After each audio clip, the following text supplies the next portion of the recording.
One of the claims espoused by adherents of the theory of evolution for many years is the scenario of the evolution of the horse. According to this imaginary scenario, a dog-like creature known as Eohippus, which lived some 55 million years ago during the Eocene epoch, is supposedly the horse's first ancestor. This dog-like animal is then alleged to have subsequently evolved, becoming more developed and turning into life forms bearing a closer resemblance to the horse. Eventually, the present-day horse emerged. The fact is, however, that Eohippus, depicted as the so-called ancestor of the horse, and which became extinct millions of years ago, is almost identical to the animal known as the hyrax, which is still living in Africa and has nothing to do with the horse whatsoever. In addition, fossils of horse species existing today have been discovered in the same stratum as Eohippus, depicted as supposedly the earliest ancestor of the horse. The fact that the present-day horse and its supposed forebear were living at one and the same time is proof that the imaginary process known as equine evolution never happened. The invalidity of the myth of equine evolution has been admitted by a great many evolutionists. Paleontologists Don Prothero and Neil Shubin's idea regarding the horse sequence are as follows.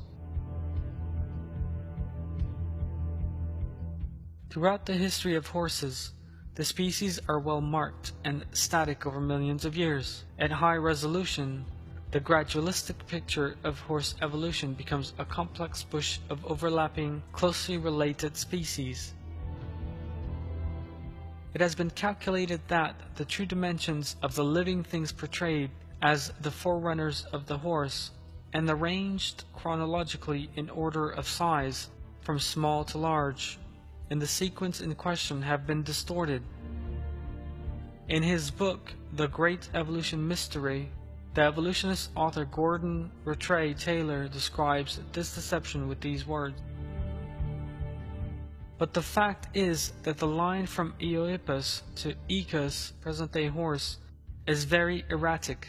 It is alleged to show a continual increase in size, but the truth is that some variants were smaller than Eohippus, not larger.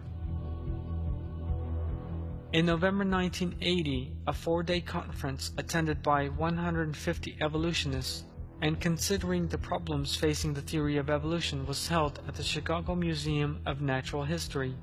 Boyce Rensberger, one of the speakers at the conference, expressed his thoughts in these words.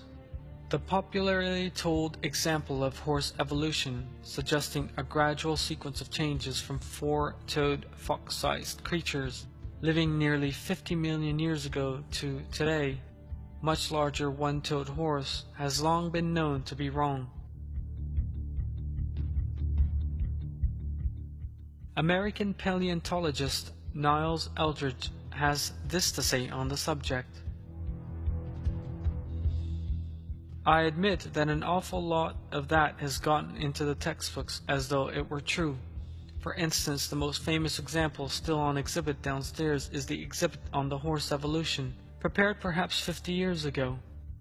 That has been presented as a literal truth in textbook after textbook. Now I think that that is lamentable, particularly because the people who propose these kinds of stories themselves may be aware of the speculative nature of some of the stuff.